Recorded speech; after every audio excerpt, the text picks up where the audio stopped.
What's up, YouTube people? It's your boy Patty McNinja, and this past Tuesday we got the release of the much hyped vampire first-person shooter Redfall, and it came out and everybody loves it. Of course not. The release definitely left much to be desired, and obviously since I'm making this video I want to talk about it. So without further ado, let's rock.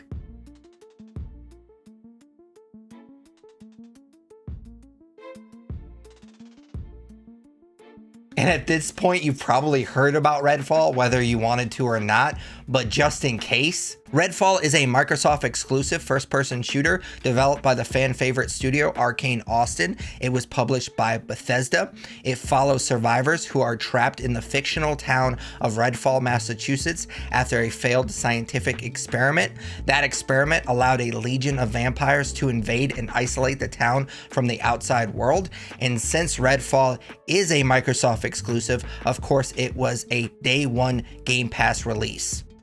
And while I'm far from an Arkane fanboy, I did enjoy Prey, and Deathloop was a lot of fun. So any game that they're developing is automatically gonna get my attention. I'm especially a fan of first-person shooters, so I was pretty excited for Redfall.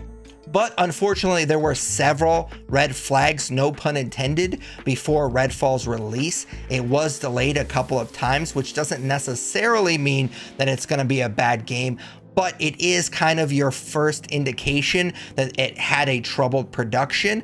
They did announce that Redfall would be locked in at 30 frames per second on console, which I'm not a big frames per second kind of guy. I don't think it's as big of an issue as many people make it out to be.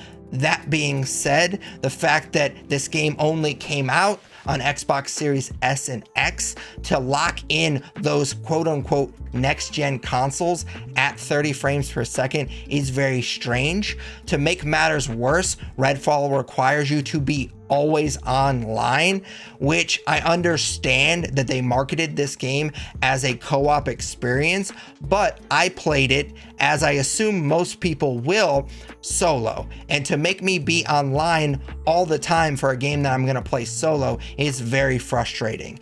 And then the cherry on top of all these red flags is there was a late review embargo, which basically means that anybody reviewing this game couldn't review it until right before the game came out, or at least they couldn't post their reviews until right before the game came out.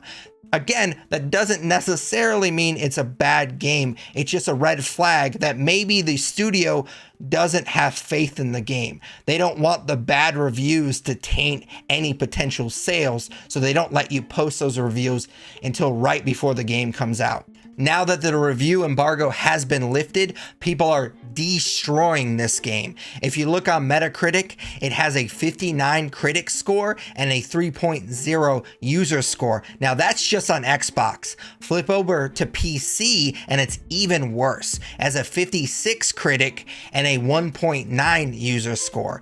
Now, I think the discrepancy between those two scores is people on Xbox probably played it on Game Pass, so they didn't have to pay full price outside of the price for the subscription to Game Pass for Redfall.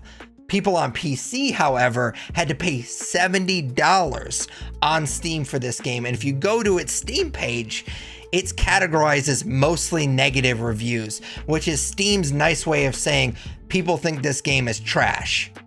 And a majority of those negative reviews mentioned 4 major issues, among other things, you will find if you choose to play Redfall. Number 1 is their piss poor performance.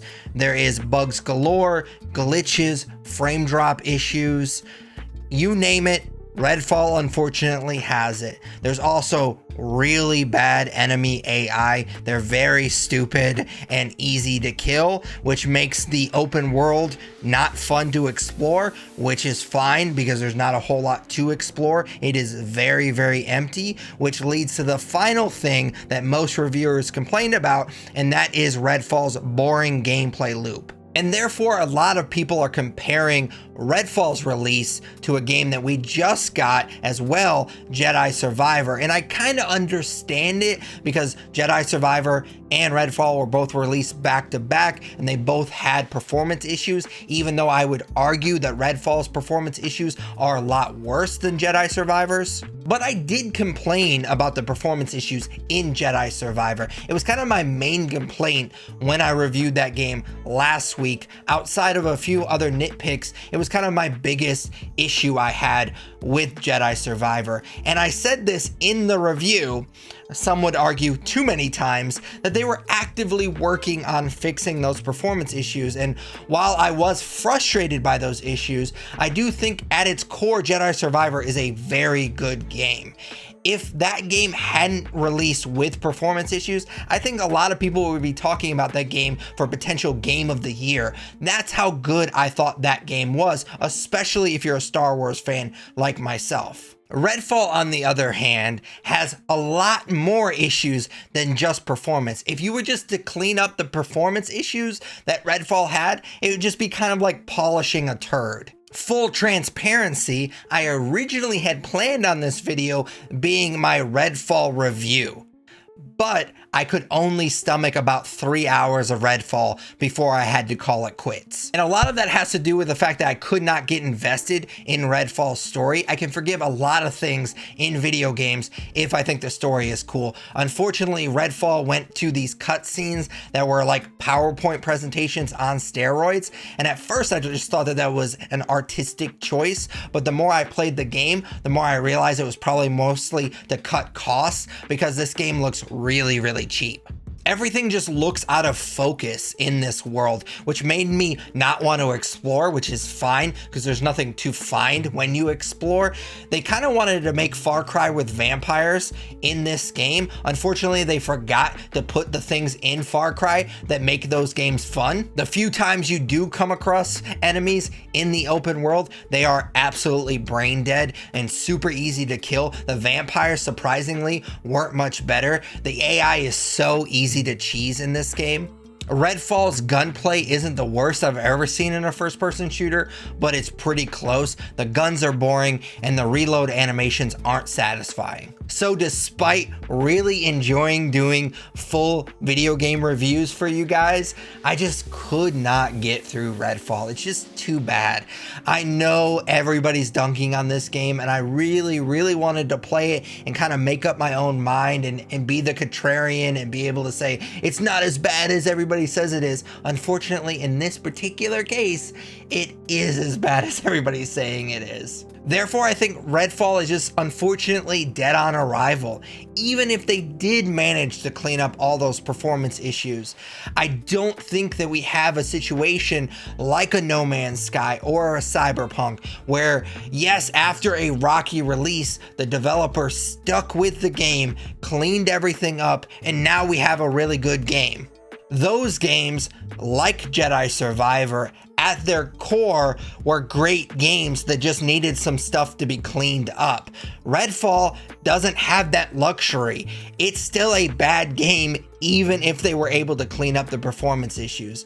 And therefore, I just don't think anybody's gonna care if they do manage to clean up those issues. Redfall has just gotten way too much bad press. Video gamers' attention span is very short. 2023 has already been a major year for video games. We're gonna get Tears of the Kingdom next week. There's a couple other games I'm very excited for later on this year. So I think that Redfall had a tiny window to make an impression, and it done messed up. It completely botched its release, and I just don't think that anybody's gonna care if they do clean up some of the stuff that I mentioned earlier. As always, those are just my thoughts on Redfall's release. I'd love to hear yours in the comments down below. If you enjoyed the video, definitely smash that like button, as the kids say. Consider subscribing. If you do subscribe, ding that bell. I post weekly gaming related content, so if you like that content and you want to be notified the next time I post a video, definitely consider subscribing and dinging that bell. But until next video, take it easy. What's up, YouTube people? It's your boy Patty McNinja, and this is my boy Yoshi, aka Kitty Boy, and we were just talking, and we agree that since you made it this far in the video, you might as well subscribe. You wouldn't want to disappoint Kitty Boy, would you?